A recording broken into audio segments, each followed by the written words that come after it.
लीजिए सुनिए मेरी आज की लिखी कहानी मिसमैच्ड। गरिमा की आवाज़ में। आज रचना की शादी थी। उसने एक बार चारों तरफ नज़र घुमाकर देखी। बहुत शानदार इंतज़ाम था। ऐसी शानो शौकत वाली शादी करना उसके माँ बाप की सोच के भी परे था। वह एक मध्यवर्गीय परिवार से थी, स्कूल में शिक्षिका थी और उसकी शादी जिस इंसान से हो रही थी वह अमीर ही नहीं, बहुत अमीर कहा जा सकता है। 5 स्टार होटल में उसकी शादी एक परी कथा के समान हो रही थी। पैसा पानी की तरह बहाया गया था। पर उसका हस्बैंड अशोक, उससे वह सिर्फ 2 दिन पहले ही मिली थी।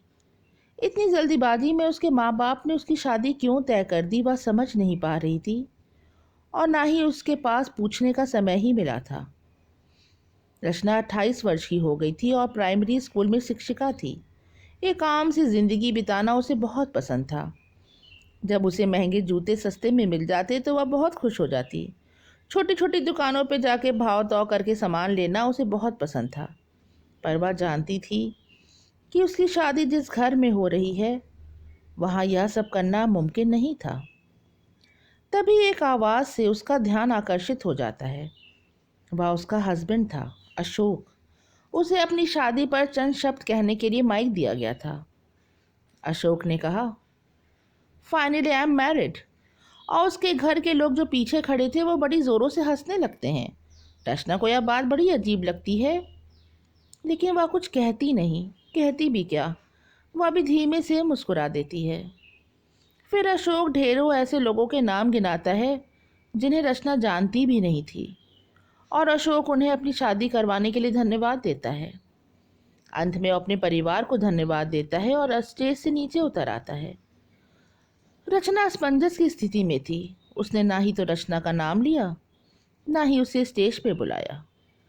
कैसा नीरस पति मिला है उसे। क्या यह रिश्ता अशोक के लिए अनचाहा था? क्या वो मिसमैच कपल्स थे? उधर अशोक स्टेज से उतरकर सीधे अपने दोस्त राघव के पास चला जाता है और साथ बैठ के वाइन पीने लगता है। अशोक और राघव दोनों आपस में हंसी मजाक कर रहे थे।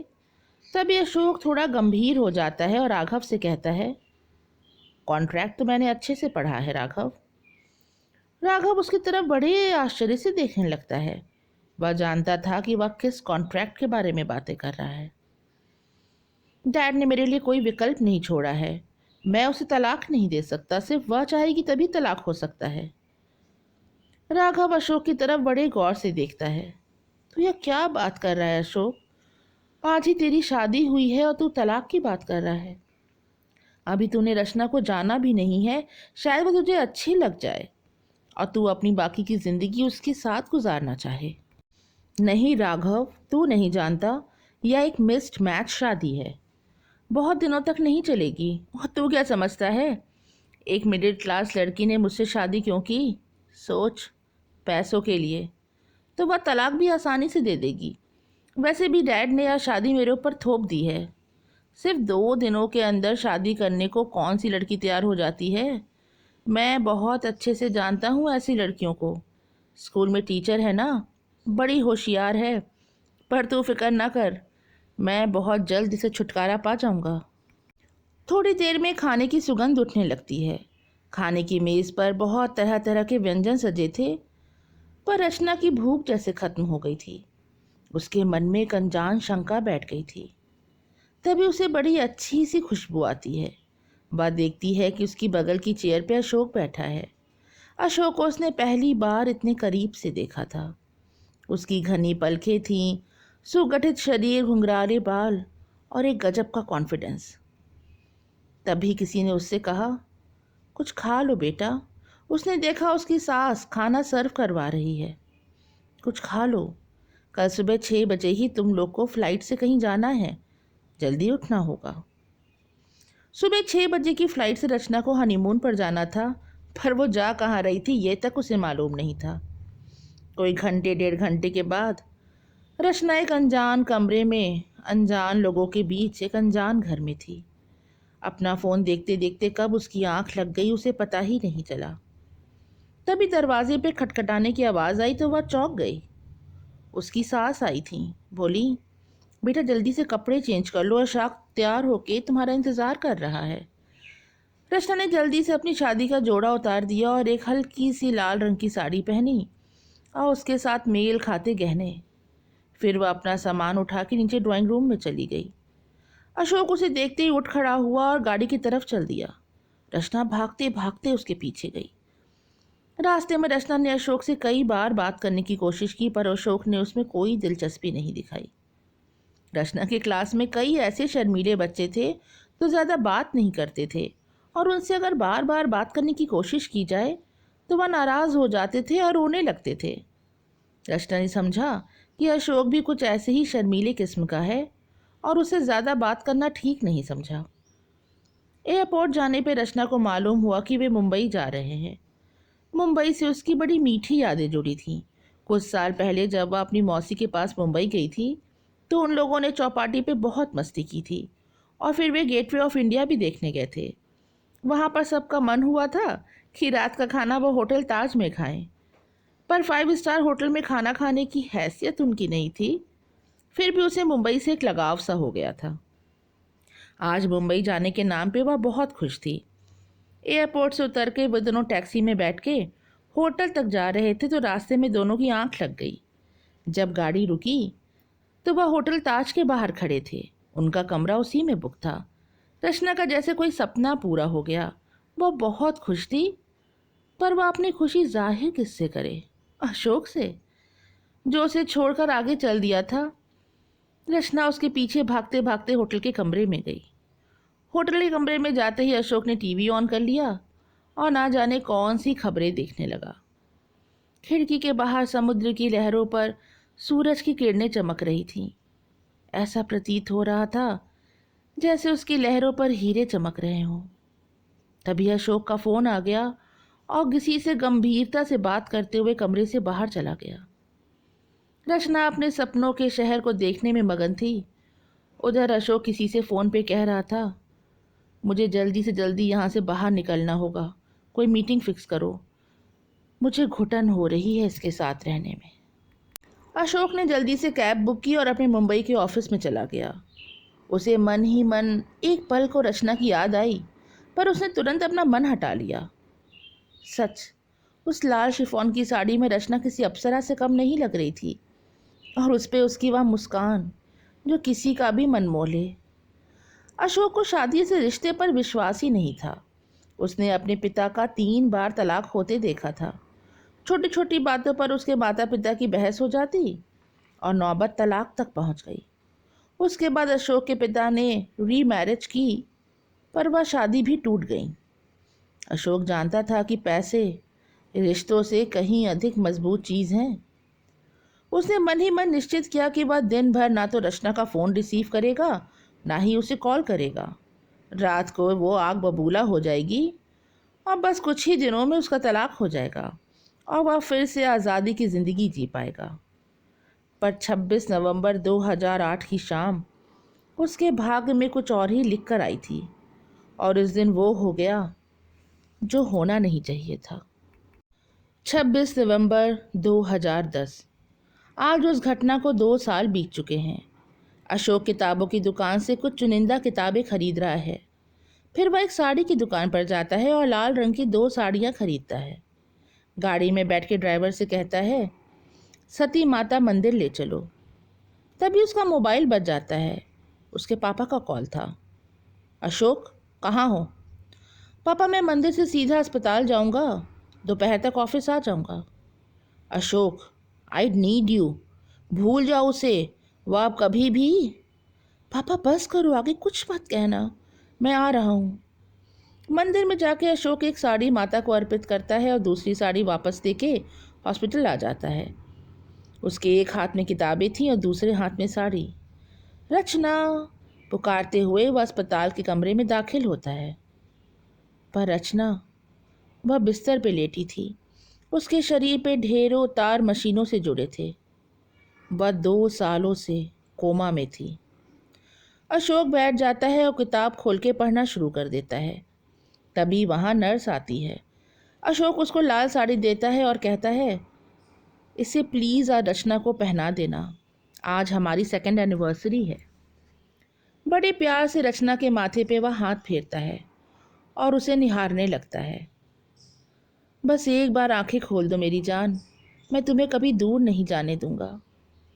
तभी वहाँ राघव आ जाता है, अशोक का पुराना दोस्त। अशोक को मोबाइल में वह एक वीडियो दिखाता है जो 2 साल पुरानी उस घटना की थी जिसने अशोक की जिंदगी बदल दी थी। क्या देखो अशोक, इसमें रचना भी दिख रही है। अशोक ध्यान से देखने लगता है। वीडियो ताज होटल के सीसीटीवी की थी। रचना तेजी से भागती नजर आती है और फिर गोली चलने की आवाज आती है। अशोक को सारे दृश्य जीवन दिखने लगते हैं। 2 साल पहले का वो दिन, जब अशोक ने दिन भर रचना का फ़ोन नहीं उठाया था और रात को 8 बजे होटल पहुंचा था। उसने सोच लिया था कि रचना गुस्से में अब उसे उल्टा सीधा बोलेगी तो वो सारी बातें रिकॉर्ड कर लेगा, जिससे तलाक मिलने में आसानी हो जाएगी। वो होटल पहुंचा तो नीचे कैफ़े के पास से किसी ने उसे पुकारा, अशोक। अशोक ने पलट के देखा तो वह रचना थी। वो किसी लेडी के साथ खड़ी मुस्कुरा रही थी। वो रचना की मौसी थी। वह उनकी शादी में नहीं आ पाई थी, इसलिए मिलने आ गई थी।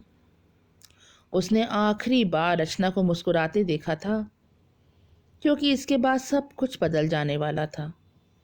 अशोक 2 कॉफ़ी ऑर्डर करता है और सोचता है कि वह आज रचना से साफ साफ बात कर लेगा। 8:30 के ऊपर हो चुके थे। अचानक दरवाजे की तरफ रचना अपलक देखने लगती है और तेजी से उठ के अशोक का हाथ पकड़ के वहां से चलने को कहती है। अशोक हड़बड़ा जाता है। जब वह पीछे पलटता है तो गोली चलने की आवाज़ से उनकी रूह कांप जाती है। वहाँ 2 आतंकवादी तेजी से लोगों पर गोलियां चला रहे थे और खून से लथपथ लोग जमीन पर गिरते जा रहे थे। अशोक और रचना वहीं दीवार की एक ओट में छिपकर खड़े हो जाते हैं। तभी एक छोटा सा बच्चा वहाँ तेजी से भागता हुआ आता है। रचना अपनी जान की परवाह नहीं करती। वह बाहर निकलती है और उस बच्चे को गोदी में लेकर वापस भागती है। कुछ भी हो सकता था। रचना को इस तरह से अपनी जान जोखिम में डालता देख अशोक एकटक उसे देखता रह जाता है। एक पराये बच्चे के लिए उसने अपनी जान जोखिम में डाल दी थी। बच्ची को गोदी में लिए रचना तेजी से भागने लगती है। उसे सारे रास्ते अच्छे से पता थे। उसने बताया कि आज वो सारा दिन होटल में घूमती रही थी, इसलिए उस अच्छे से रास्तों की पहचान हो गई थी। इस होटल में 2 विंग हैं। एक ताज टावर जहां वे लोग रुके हैं और एक दूसरी विंग है जहां भी कई मेहमान रुके हुए थे। तभी पीछे से बंटी बंटी की आवाज़ आती है तो रचना देखती है कि उस बच्चे की माँ उसे पुकारते हुए दौड़ रही है। रचना बच्चे को उन्हें सौंप देती है। बच्चे के माँ बाप की आंखों में आंसू छलक रहे थे। वह रचना को बार बार धन्यवाद करने लगते हैं। अशोक यह सब चीज़ें बड़े ध्यान से देख रहा था। रचना अशोक का हाथ छोटे बच्चे की तरह पकड़ के इधर से उधर भगाए ले जा रही थी। उनका कमरा 6th फ्लोर पर था। जब तक वो वहाँ पहुँचते हैं वहाँ आग लग चुकी थी। अशोक घबरा जाता है, पर इसके विपरीत रचना अपना हौसला बनाए रखती है। वहीं पर एक स्टोर रूम के अंदर वे छुप जाते हैं और पूरी रात उसी स्टोर में काटते हैं। वहाँ कई और लोग भी छुप के बैठे थे। होटल पे हमला हुए 24 घंटे बीत चुके हैं। बाहर क्या हो रहा है उन्हें कुछ नहीं पता। कभी कभी कॉरिडोर में हलचल होती है और फिर शांति छा जाती है। तीसरे दिन उन्हें वहाँ पुलिस के होने का एहसास होता है। पुलिस वाले आवाज़ दे रहे थे, अब सब कुछ ठीक है, हालात काबू में है, आप सब बाहर आ जाएं। रचना, अशोक और वहाँ बंद सारे लोग बाहर निकलते हैं। पुलिस बारी बारी से उन्हें बाहर लेके जा रही थी। तभी सामने से 2 आतंकवादी आ जाते हैं, जिनके हाथों में बड़ी बड़ी बंदूकें थीं और वह बंदूक अशोक की तरफ तान देते हैं। अशोक डर से कांप जाता है। अशोक के गले से पकड़ के आतंकवादी उसे खींचते हुए अपने पास ले आते हैं और कहते हैं अगर किसी ने कुछ करने की कोशिश की तो वो उसे मार देंगे। अशोक को वो घसीटते हुए लिए जा रहे थे। पुलिस भी वहीं रुक जाती है, पर रचना, उसमें ना जाने कहाँ से शक्ति आ जाती है और वह वहीं से शेरनी की तरह दौड़ती है और चिल्लाती है, छोड़ दो मेरे पति को। रचना को इस तरह से दौड़ता देख के अशोक को साक्षात वह देवी स्वरूप लगती है। शायद इसी तरह सती माता ने यमदूत से अपने पति के प्राण हर लिए होंगे। अशोक पुरानी यादों में डूबता जा रहा था। तभी अचानक उसके मोबाइल की घंटी बजी। जिससे उसकी याद टूट गई। उसके पापा का फ़ोन था। उसने फ़ोन उठाकर कहा, मैं निकल रहा हूँ। लेकिन अशोक के पापा काफ़ी गुस्से में थे। वह बोले, मैंने ही तुम्हारी शादी कराई थी अशोक, और अब मैं ही कह रहा हूँ, लीव हर। वो एक जिंदा लाश है। वह कभी भी कोमा से बाहर नहीं आएगी। तुम मेरे इकलौते लड़के हो, बिजनेस में मुझे तुम्हारी ज़रूरत है। तुम क्यों उसके पीछे अपनी ज़िंदगी बर्बाद कर रहे हो? 2 साल बीत चुके हैं अशोक। जब वो अब होश में ना आई तो क्या आएगी? अशोक यह सब सुनकर बहुत दुखी हो जाता है और फ़ोन काट देता है। वह अनमने मन से उठता है और रचना के माथे को चूम के कहता है, हैप्पी एनिवर्सरी डियर। अशोक की आंखें भीग जाती हैं। वह तेज़ी से हॉस्पिटल के बाहर आ जाता है। गाड़ी में बैठ के अशोक भीगी पलकों से बाहर देखने लगता है। उसे याद आता है किस तरह उस आतंकवादी ने जब उसे पकड़ लिया था तो अपनी जान की परवाह नहीं करते हुए रचना उस पर कूद पड़ी थी। तभी दूसरे आतंकवादी ने रचना पर गोली दाग दी थी। गोली रचना की रीढ़ की हड्डी में जा लगी थी और वह अशोक के ऊपर गिर गई थी। जब अशोक ने उसकी पीठ पे हाथ रखा था तो रचना के खून से अशोक के हाथ रंग गए थे। तभी बहुत तेज गोली चलने की आवाज़ आई थी और पुलिस ने दोनों आतंकवादियों को गोलियों से भून के वहीं मार गिराया था। रचना ने अपनी हिम्मत से अशोक की ही नहीं, वहां मौजूद बहुत से लोगों की जान बचाई थी। पर आज वह खुद जिंदगी और मौत के बीच झूल रही है। इन 2 सालों में अशोक ने ना जाने कितने ताने सुने। कितने ही लोगों ने उसे रचना को छोड़कर आगे बढ़ जाने की सलाह दी। एक वह शाम थी जब अशोक रचना से छुटकारा पाने के लिए कुछ भी करने को तैयार था। और आज यह दिन है कि अशोक को, जो कभी मंदिर की सीढ़ियों पे नहीं चढ़ा था, वह मंदिर मंदिर जाके रचना की सलामती की दुआ मांगता है। तभी अशोक की फ़ोन की घंटी दोबारा बजती है। हॉस्पिटल से कॉल थी। अशोक घबरा जाता है। इन 2 सालों में कई बार रचना क्रिटिकल सिचुएशन में जा चुकी थी। कभी उसकी हार्ट बीट बिल्कुल स्लो हो जाती और कभी बहुत तेज़।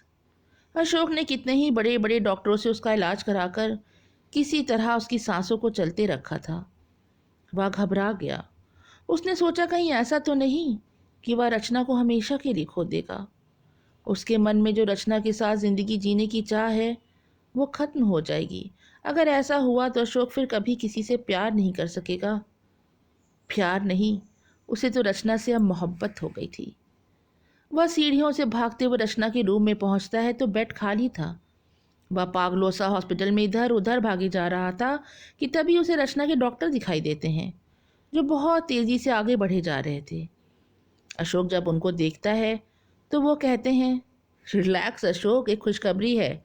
रचना के हाथों ने हल्की सी मूवमेंट की है। जब नर्स उसकी ड्रेस चेंज कर रही थी तो उसने हल्के से नर्स का हाथ थामा था। ये एक बहुत अच्छा रिस्पॉन्स है और हमें लगता है रचना अब जल्दी ही रिकवर करेगी। अशोक वहीं कुर्सी पे बैठ जाता है। उसकी आंखों से आंसू थमने का नाम नहीं ले रहे थे। वो रचना जब उसे मुस्कुरा कर देखती थी वह अपना मुंह घुमा के बाहर देखने लगता था। वह उसकी मुस्कान देखने के लिए ऐसा तड़प रहा था जैसी तड़प शायद हीर रांझा में रही हो, शिरीन फरहान में हो। वही मोहब्बत जो रोमियो को जूलियट से हो गई थी, वैसी ही मोहब्बत अशोक को रचना से थी। 31 दिसंबर 2010। अशोक बेसब्री से पल पल रचना के आने का इंतज़ार कर रहा था। रचना पूर्णतः स्वस्थ हो गई थी और आज ही हॉस्पिटल से डिस्चार्ज होकर घर आ रही थी। अशोक सब कुछ बिल्कुल परफेक्ट चाहता था, इसलिए वह घर पे ही रुक के रचना के आने का इंतज़ार कर रहा था। उसने सारे घर को रचना के पसंदीदा फ्लावर रजनीगंधा से सजवाया था। रसोई में भी सब कुछ उसी की पसंद का बन रहा था। रचना की अलमारी में अशोक ने ना जाने कितने जोड़े बनवा के रखे थे। उसने क्या कुछ नहीं सहेज के रखा था उसके लिए। इन 2 सालों में अशोक पल पल सिर्फ रचना के लिए ही जी रहा था। घर पे रचना के पापा मम्मी भाई बहन, उसकी मौसी और कई सहेलियों को भी उसने इनवाइट किया था। अशोक के पापा मम्मी रचना को लेके हॉस्पिटल से आते हैं। दरवाजे पर रचना की आरती उतारी जाती है और रचना सौभाग्य और धन की देवी का स्वरूप लिए कलश से चावल नीचे ढकेलते हुए घर में प्रवेश करती है। रचना को वो घर, उस घर के लोग, वो कमरा कुछ भी पराया नहीं लग रहा था।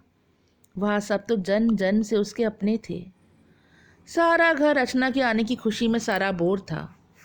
रचना, उसकी निगाहें तो अशोक पर थीं और अशोक की रचना पर। अशोक की घनी पलकें, घुंघराले बाल और मधुर मुस्कान रचना को अपने ओर खींचे ले रहे थे। रचना अपने पापा मम्मी को देख के बहुत खुश थी और उसी खुशी में अशोक की खुशी और बढ़ गई थी। जब रचना मुस्कुराती तो अशोक उसकी मुस्कुराहट में खो जाता। वह हर पल उसे देखना चाहता था। उसकी हर मुस्कान को वह अपनी जिंदगी में भर लेना चाहता था। हर पल अशोक उसके साथ जीना चाहता था, हर पल। अभी आप सुन रहे थे मेरी लिखी कहानी मिसमैच्ड। अगर ये कहानी आपको अच्छी लगी हो तो लाइक करें और ऐसी ही कहानियाँ सुनने के लिए चैनल को सब्सक्राइब करें। Bye for now.